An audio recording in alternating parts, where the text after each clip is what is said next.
नमस्ते सभी को। अ, आत्मवंदन प्रणाम।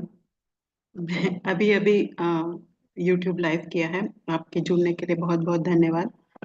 तो ये एक नई सीरीज ही समझिए। वैसे तो हमने तुलसी दल की अ, मेरी आवाज अगर आ रही है तो मुझे कुछ बता दीजिए कि आवाज तो आ रही है। तो जुड़ने के लिए धन्यवाद सभी मास्टर्स को। अ, पत्री जी के प्रबोध, यह आपने ये भी देखा होगा कि लॉकडाउन संदेश इस नाम से भी अ, कई जगह पर ये प्लेलिस्ट आपको मिल जाएगी। कुछ किताब भी मतलब फिजिकल पीडीएफ या इस तरह भी कुछ है। या किताब भी पब्लिश हुई हैं पीएसएसएम के कई टीम्स में।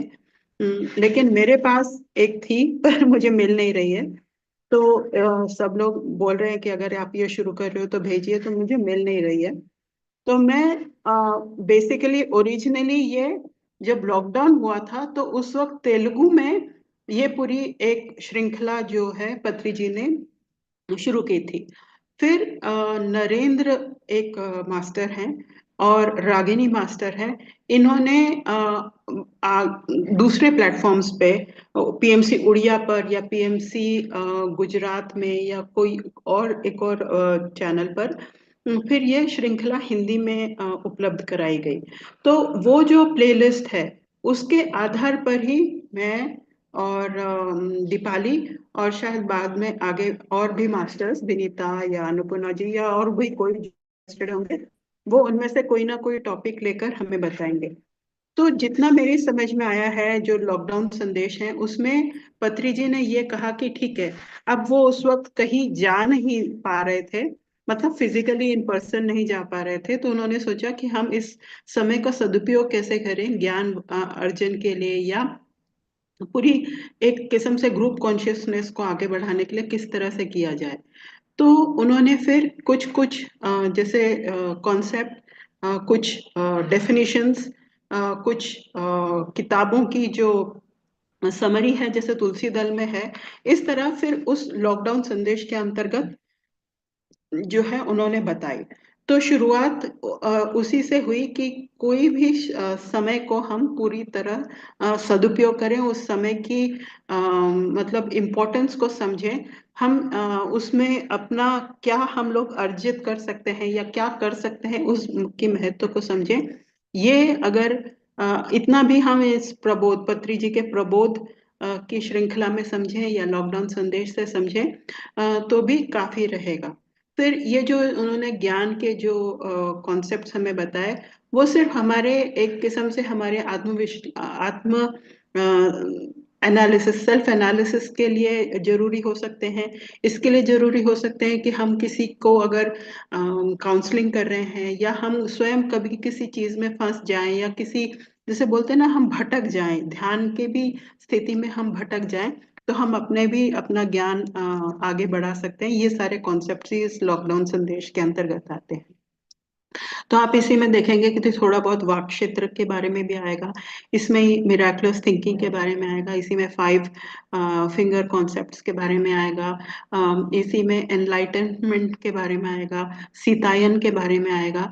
यानी कि आप कोई भी श्रृंखला जो हिंदी में है, क्योंकि तेलुगु में तो मेरी समझ नहीं आएगा, लेकिन ये सारे कॉन्सेप्ट 9-10 मुख्य कॉन्सेप्ट्स जो हम कह सकते हैं, या पत्री जी के जो भी पीएसएसएम के जो भी फंडामेंटल 18 कॉन्सेप्ट्स हैं, उन्हीं को एक किस्म से एक्सपांडेड फॉर्म में या डिटेल्ड फॉर्म में, कि वो अगर एक सूत्र मात्र हैं वो 18 प्रिंसिपल, तो वो हम पीएसएसएम की 18 फंडामेंटल प्रिंसिपल्स में भी समझते हैं, अपने स्पिरिचुअल टैबलेट के 12 टैबलेट कॉन्सेप्ट्स में भी समझते हैं।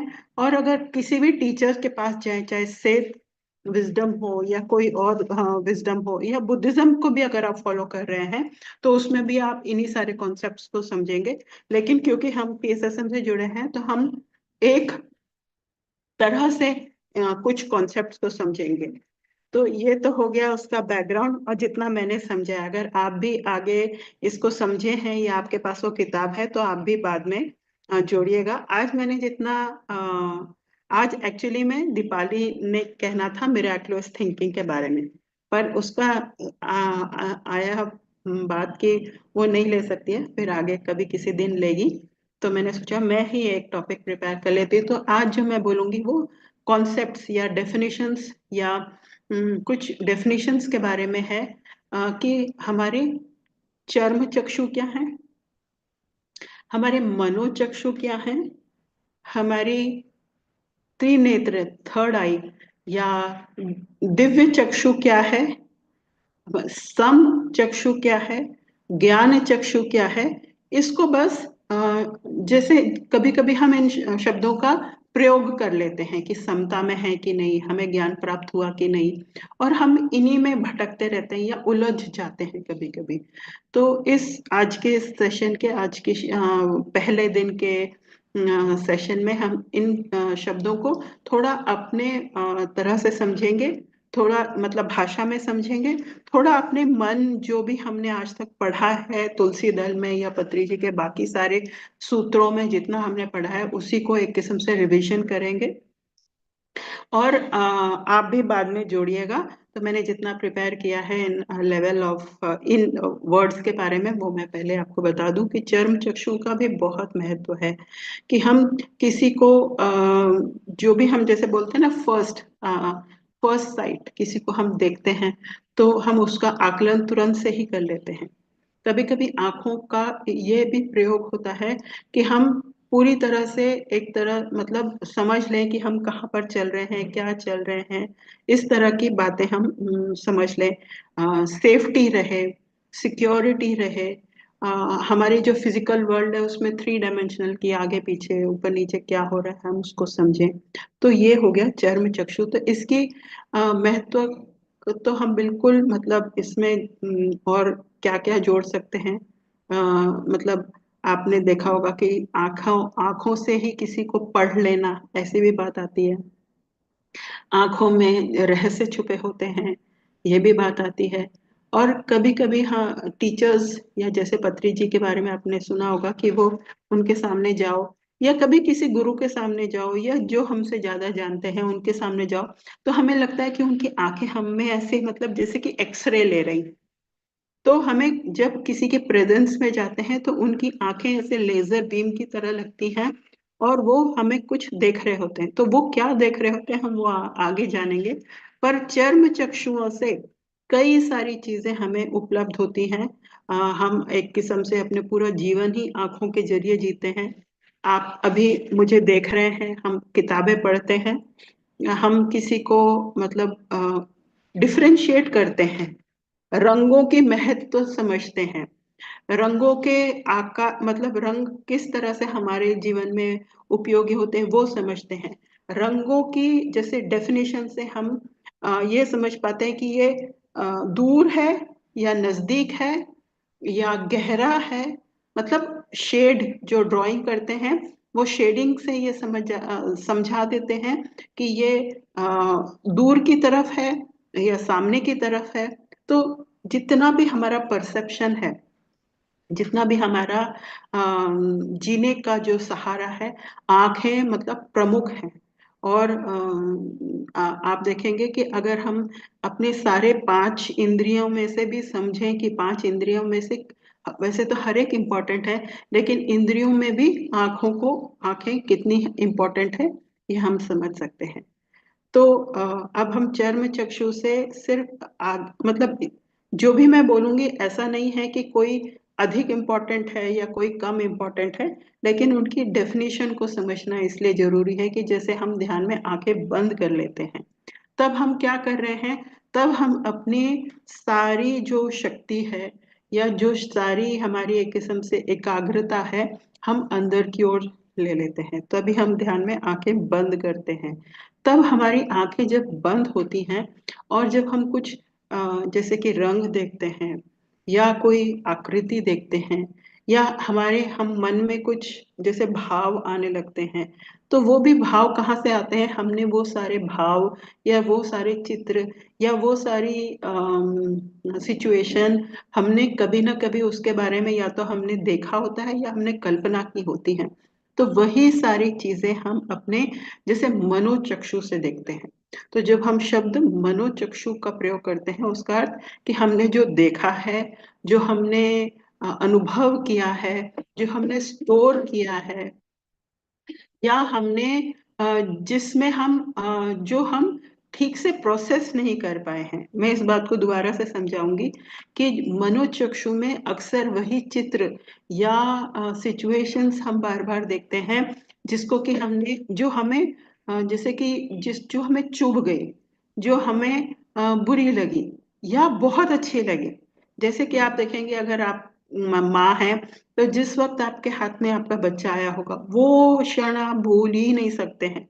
वो कौन सा रंग था, उसने कौन से रंग की उसमें आया था, कहाँ पर आप बैठे थे, कहाँ पर आपके हस्बैंड थे, कहाँ पर नर्स थी, जो भी है वो दृश्य पूरा जो है आपके आंखों के सामने जागृत हो जाता है, आपके मनोचक्षु में। यानी कि आपके जो चर्म चक्षु बंद है, फिर भी वो मनोचक्षु में वो सारी जो बोलते हैं दृश्य, वो कैद है। और यही हमें कभी कभी मन में अगर खुशी लानी हो, तो हम उस वहां पर उस समय में पहुंच जाते हैं, उस दृश्य में पहुंच जाते हैं। यह मनोचक्षु का एक बहुत अच्छा इंटरेस्टिंग रोल है हमारे लिए। और हमारे लिए एक किस्म से एक बोलते हैं ना, एक ही चीज के एडवांटेज भी है और डिसएडवांटेज भी है।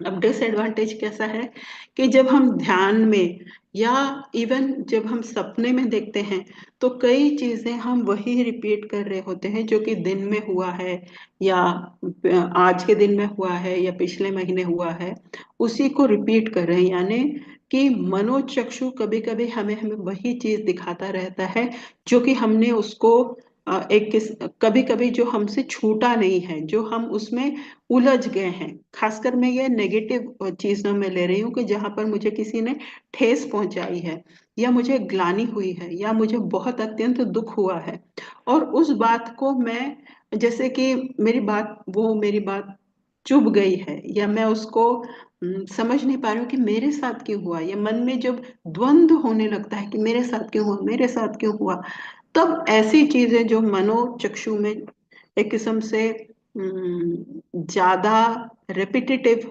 तरीके से होती है, वो हमें फिर बाद में उसी चीज से फिर डिजीज भी हो सकती है, उसी से डिप्रेशन हो सकता है। वो कंटिन्यूस रिपीटेटिव क्वेश्चंस होने लगते हैं, तो उसका नकारात्मक प्रभाव भी हो सकता है। और उसका सकारात्मक प्रभाव यह है कि हम उन्हीं चीजों को उन्हीं चीजों को हम मोटिवेशन की तरह लेकर उससे आगे बढ़ने के लिए भी वही चीज काम आती है। कि अगर मुझे आज कोई चीज बुरी लगी है, जैसे कि माना कि आज की क्लास में किसी ने मुझे कह दिया कि अरे ये वाला कॉन्सेप्ट तुम्हें नहीं आता क्या। तो अगर मैं, जैसे छोटे क्लास में होते हैं, अगर किसी टीचर ने कह दिया या किसी फ्रेंड ने कह दिया, ये बात कितनी चुभ जाती है।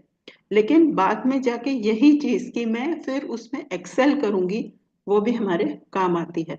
तो मनोचक्षु में एडवांटेज डिसएडवांटेज, बस ये शब्दों को हम समझ रहे हैं, उसमें हम ग्रेडेशन नहीं कर रहे हैं, उसमें हम ये नहीं समझ रहे कि इसका ये होना चाहिए कि नहीं होना चाहिए, गुड बैड में नहीं पढ़ रहे, बस ये डेफिनेशन समझते जा रहे हैं। और ये जब हम, जैसे अगर आप रोज डायरी लिखती हैं, या शाम के वक्त या रात के वक्त अगर आप पूरा अपने दिन को एनालाइज करते हैं, तब आपको ये समझ में आएगा कि आज कौन सा दो तीन जो घटनाएं हुई, वो मुझे कुछ ज्यादा ही विचलित कर गई। तब आगे आप मंथली शेड्यूल में या ईयरली शेड्यूल में उसके लिए एक प्लान बना सकते हैं। तो आपके मेरे समझ से आपकी समझ में आ गया होगा।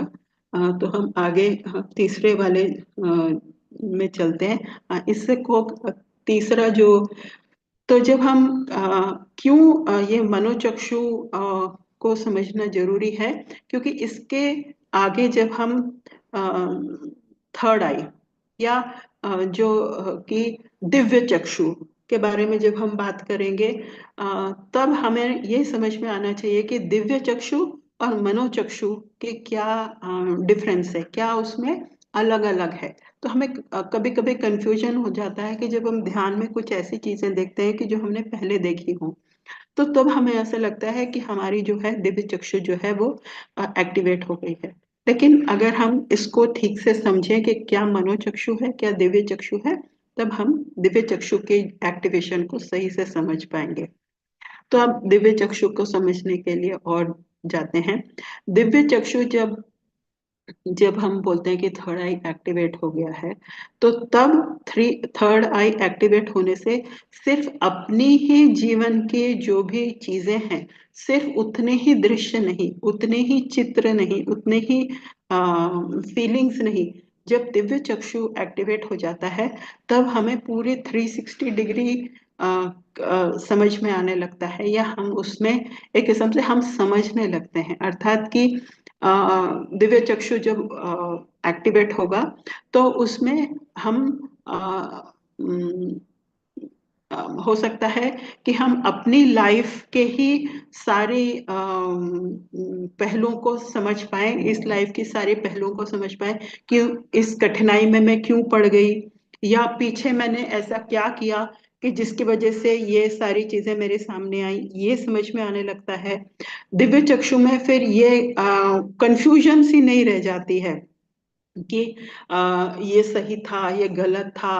तो इसका मतलब जब दिव्य चक्षु एक्टिवेट होती है तो हमें इस चीज का पूरा आभास सा होने लगता है कि हमारे ये मनोचक्षु था, यानी हमने ये एक्सपीरियंस किया हुआ था, या हमने ये एक्सपीरियंस नहीं किया था एक लेवल ऊपर, या हम उसको ऑब्जेक्टिवली जब देखने लगते हैं, जब एक पर्सन जो उसने जो ये जी रहा है सिर्फ वही इन्वॉल्व नहीं है, हो सकता है उसमें हम अपने सभी लाइफ्स के बारे में भी समझने लगे, और ये भी हम समझने लगे कि हमारी जो एक्शन है उसका परिणाम जो है दूसरों पर क्या पड़ रहा है।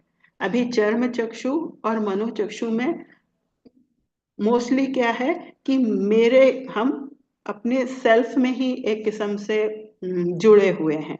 अब मेरी चर्म चक्षु, मेरे मनोचक्षु, अब जब थर्ड आई या दिव्य चक्षु जब एक्टिवेट हो गया तो खैर हमें 360 डिग्री हम समझने लगे। हम अपने एक किस्म से हम आगे पीछे का भी देखने लगे। हमें ये भी समझ में आने लगा कि हमारी मेरे इस एक्शन से, आज के इस सिर्फ एक्शन ही नहीं, सिर्फ सोच, इंटेंशन, इन सब से आगे के मेरे जीवन पर क्या असर होने लगेगा। इस तरह से हम एक इवॉल्व दृश्य या इवॉल्व परिप्रेक्ष्य में समझ, हमारी समझ विकसित होने लगती है। इसका मतलब हम हमारी दिव्य चक्षु एक्टिवेट हो गई है, या एक्टिवेट होने के हम उसके तरफ बढ़ रहे हैं। अब जब हमारी जैसे दिव्य चक्षु भी, अब जैसे कि उसमें भी लेवल्स वगैरह होते हैं, लेकिन अब हम फोर्थ टर्म पर जाते हैं जिसमें हम ये देख सकते हैं कि हमारी ज्ञान नेत्र विकसित हुई है, या दिव्य चक्षु के अलावा जो है ज्ञान की चक्षु भी एक किस्म से एक्टिवेट हो गई है। उसका क्या प्रमाण होगा या क्या उसके संकेत होंगे, जब हम जब हम इसके सिर्फ अपने ही नहीं, मतलब औरों की भी लाइफ्स जो हमारे आसपास हैं, उसमें भी हम देखने लगे कि इनकी लाइफ में क्या हो रहा है, और किस तरह के चीजों से ये उलझे हुए हैं, या किस चीज से हम एक दूसरे से कनेक्टेड हैं, इंटरकनेक्टेड हैं, हम एक दूसरे से क्या सीख रहे हैं, क्या नहीं सीख रहे हैं। उसमें इसका मतलब हमारे ज्ञान चक्षु भी विकसित हो रहा है, यानी कि हमें उसका एक लेवल जो हमने अपने दिव्य चक्षु से देखा समझा, उसका हमें एक एनालिसिस और एक सूक्ष्म रूप से, हम उसको सूक्ष्म रूप में, मेरा मतलब है कि हम उसको एक लेवल ऑफ एनालिसिस से समझ पा रहे हैं। सिर्फ इतना ही नहीं देख रहे कि अरे मेरी इतनी इतनी 300 लाइफ के बाद मैं यहाँ पर आई हूँ और फिर मुझे ये और 10 लाइफ जीनी है या 100 लाइफ जीनी है, बस इतने से ही नहीं हम देख पा रहे। एक किस्म की एक नोइंगनेस, एक ज्ञान, एक एक किस्म का एक हम में एक ठहराव सा आ गया है कि हम सब चीजों को एनालाइज करने पर हम उसकी बात भी समझ पा रहे हैं, ना सिर्फ अपनी बात को समझ पा रहे हैं, अपने होने को समझ पा रहे हैं, बल्कि अपने पूरी सराउंडिंग को भी समझ पा रहे हैं। इसमें अगर एग्जाम्पल्स ही देने हैं तो जैसे कि एक एक जो एक छोटी सी कहानी शायद रागिनी मैम ने अपने उसमें कही है या किसी और जगह पर कही है कि एक आपने भी सुनी होगी एक कहानी कि नारद ऋषि जो है वो ऐसे घूमते घूमते जा रहे थे, तो वो एक ऋषि के आश्रम में चले गए। तो ऋषि के आश्रम में चले गए तो वो बहुत प्रसन्न हुआ। तो वो ऋषि जो है वो अपनी जो भी साधना कर रहा था, तो यह तो वो उठ खड़ा हुआ, फिर उनकी स्वागत की। बोला नहीं नहीं, आप बैठे रहिए बैठे रहिए। तो इस तरह बातचीत में ऋषि ने कहा कि भाई कुछ ऐसा हुआ तो कि हम मेरी साधना कैसे चल रही। नारद जी ने कहा हाँ, आप है ना 10 जन्मों बाद आप पूरी मोक्ष को प्राप्त हो जाएंगे। तो ये ऋषि बहुत मतलब ऐसा हो गया दुख कि अरे अभी 10 और जन्म लगेंगे ऐसे। तो ऐसे सोच में पड़ गया। फिर नारद जी वहां से अंतर्धान हो गए। उसके बाद नारद जी चलते चलते चलते एक एक जो व्यक्ति जो है वो एक पेड़ के नीचे डांस कर रहा था, खूब खुश था खूब खुश था। ये वाली कहानी शायद पद्मा जी ने भी हमें सुनाई है। तो वो खुश था। तो वो खुशी से ऐसे नाच रहा था। वो ऐसे कोई ध्यान मग्न नहीं था, उसे ऐसे कोई बहुत सारे वेद या उस तरह के कोई ज्ञान नहीं था, वो कोई आश्रम में नहीं पढ़ा था। तो नारद जी उसको मिले तो नारद जी फिर ये बोले कि अच्छा अच्छा, आप क्या, मैं तो बहुत खुश हूँ, भगवान मैंने जान लिया है, वो मैं उनको प्राप्त करना चाहता हूँ और मैं इतना उसमें लगा हुआ हूँ, डांस करता हूँ, सिंगिंग करता हूँ और सबके साथ ठीक से रहता हूँ। तो आपको मोक्ष तब प्राप्त होगा जब इस पेड़ के जो सारे पत्ते हैं वो झड़ जाएंगे। इतने जब आप मतलब इतने जब आप जन्म लोगे जितने इस पेड़ के पत्ते हैं, तो तब आपको मोक्ष मिलेगा। तो वो आदमी और भी खुश हो गया, उसकी आंखें ऐसी चमक पड़ी हैं कि वाह, मतलब मैं मोक्ष को प्राप्त करूंगा और भगवान को प्राप्त करूंगा। और आपने ये नहीं कहा कि इतने जंगल में जितने सारे पेड़ हैं उसके पत्ते जितने हैं उतने जन्मों बाद मेरा मुझे मोक्ष प्राप्त होगा। तो वो तुरंत ही मोक्ष को प्राप्त कर गया। तो ज्ञान चक्षु का ये अर्थ नहीं है कि हम उसको इंटेलेक्चुअली किसी चीज को समझें, यानी कि हम उस स्थिति में प्राप्त हों कि हम पूरी एक सभी को सब चीज को एक किस्म से समझ वर्ड नहीं है, पर हम उसको एक वननेस में आ जाएं, या हम एक किस्म से लाइफ की मतलब को समझ लें, अपने सांसों के मतलब को समझ लें, अपनी प्रकृति के मतलब को समझ लें, प्रकृति के साथ एक हो जाएं। सारे जानवर, पेड़ पौधे, कीड़े मकोड़े, रिश्तेदार या जो कुछ भी है, हवा पानी, 5 एलिमेंट, सभी की महत्व को समझें, उससे अलग ना अपने आप को समझें। और सभी को एक साथ जब हम मतलब सभी की वैल्यू को समझते हुए जब हम करते हैं, तो वो है ज्ञान चक्षु का होना।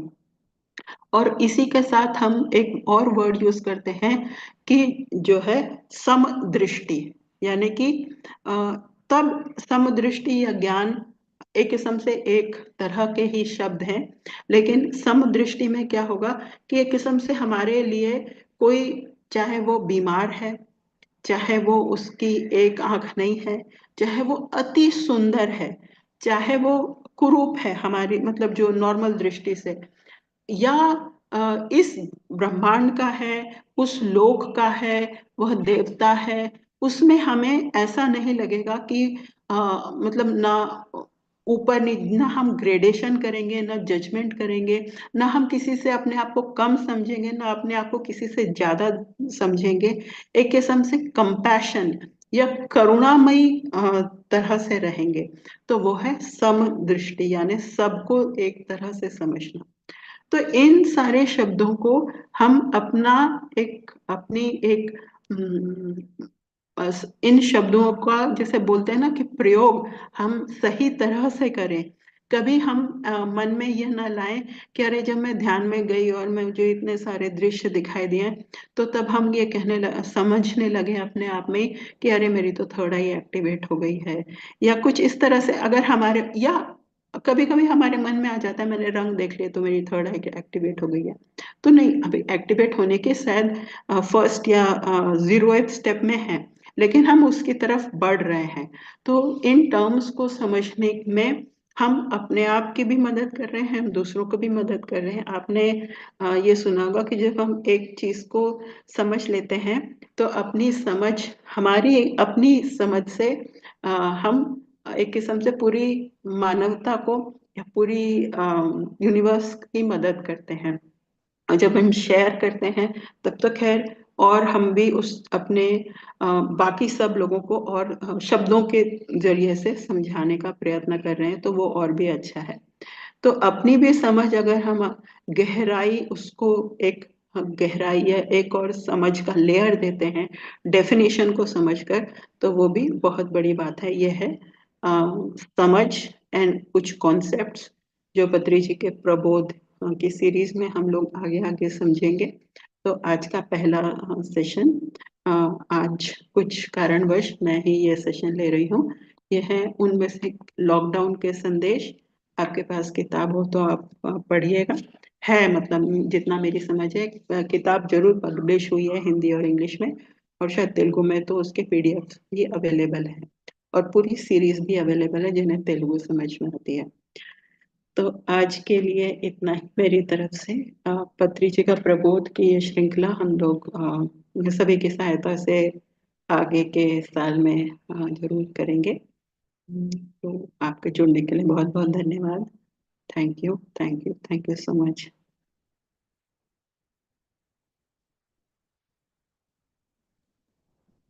धन्यवाद मैम।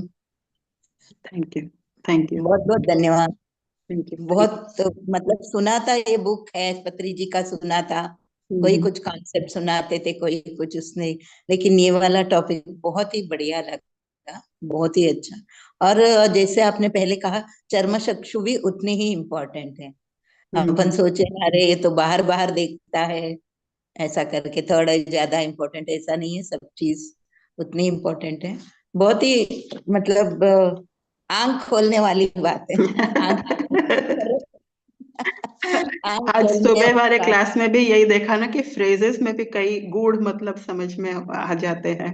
तो ओपन हाँ योर आईज, या हाँ। और हम्म। इम्पोर्टेंस ऑफ आईज, या हाँ। इम्पोर्टेंस ऑफ वर्ड्स, ये भी कह सकते हैं। है ना, कोई भी शब्द हम किस तरह प्रयोग करते हैं इसको ऐसे भी समझ सकते हैं। जैसे चक्षु, चक्षु मतलब आइस, बहुत बड़ी अलग अलग मीनिंग में हो सकती है। या फिर दृष्टि, दृष्टिकोण, दृष्टि कितने कितने उसमें हम आयाम से सोच सकते हैं। बहुत बहुत धन्यवाद मैम, अच्छा लगा। Thank you so much, thank you so much. अच्छा। Thank you Vinita, thank you Annapurna ji. बहुत बहुत धन्यवाद जुड़ने के लिए। अच्छा लगता है कि सब किसी से हम बात करके ये कर रहे हैं, तो बहुत अच्छा लगता है।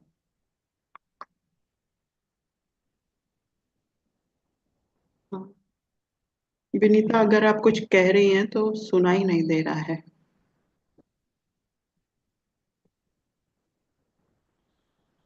हम्म, चलिए फिर ग्रुप में मैं डाल देती हूँ। विनीता, शायद मुझे तो सुना ही नहीं दिया, शायद वॉल्यूम कम है आपके माइक का। थैंक यू जुड़ने के लिए, बहुत बहुत धन्यवाद, और फिर मिलते रहेंगे। बहुत बहुत धन्यवाद जुड़ने के लिए। Thank you so much. शुभ रात्रि। धन्यवाद।